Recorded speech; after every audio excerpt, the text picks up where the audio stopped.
sarili dahil halos imposibleng gumamit ng 3 spell ng sabay-sabay, ngunit sinabihan niya lamang sila na ipagpatuloy ang misyon habang ang iba ay nakatitig sa kanya na parang tinubuan siya ng 3 ulo.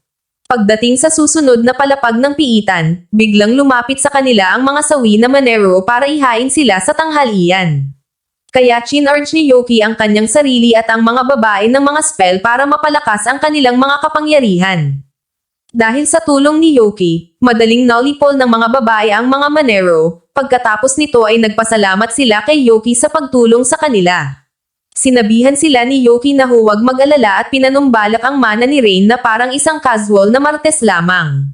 Gayunpaman, natigilan si Rain dito habang nagsasalita siya tungkol sa kung gaano kabihira ang paggamit ng mga spell sa pagpapanumbalik ng mana, na naging dahilan upang sabihin sa kanya ni Yoki na itigil na ang pagpapahiya sa kanya.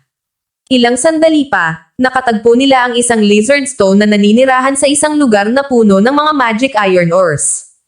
Naglagay si Yoki ng spell upang pabagalin ang halimaw, sa gayon ay binigyan si Marina ng pagkakataong ipatawag ang kanyang magic blade at hiwain ang ulo ng halimaw gamit ito.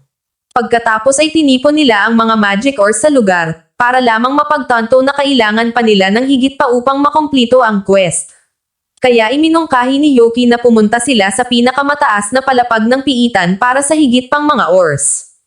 Mabilis na ipinahayag ng mga babae ang kanilang mga takot dahil sa chismis tungkol sa tirahan sa pinakamataas na palapag, isang mapanganib na halimaw na kilala bilang steel crab, ngunit tiniyak sa kanila ni Yoki na wala silang dapat ikatakot dahil paprotektahan niya sila.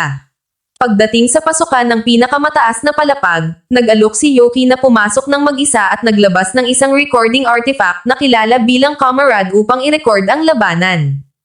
Iminungkahi ni Marina na ay livestream nila ang laban para makita siya ng buong kaharian habang kumikilos. Pagkatapos ay China charge ni Yoki ang kanyang sarili gamit ang kanyang mga spell, sinabihan sa camera na simulan ang pag-record, at tumungo sa pinakamataas na palapag. Sa loob, naglagay siya ng 5 magkakaibang spell sa steel crab ng sabay-sabay bago ito tinapos gamit ang kanyang gravity spell. Pagkatapos ng laban, natigilan ang mga babae dahil wala pa sa kanila ang nakakita ng isang taong naglagay ng napakaraming high-level spell ng walang kahirap-hirap, na nagpapaisip sa kanila na si Yoki ay mas kakaiba kaysa sa kanilang inaakala.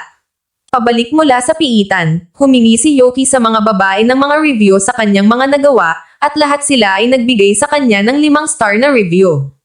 Iminungkahi rin ni Self na gawin nila siyang pinuno ng kanilang grupo, na ikinagulat niya. Kaya, tinanong niya ang dahilan sa likod ng ganoong kalokohang mungkahi. Sumagot si Self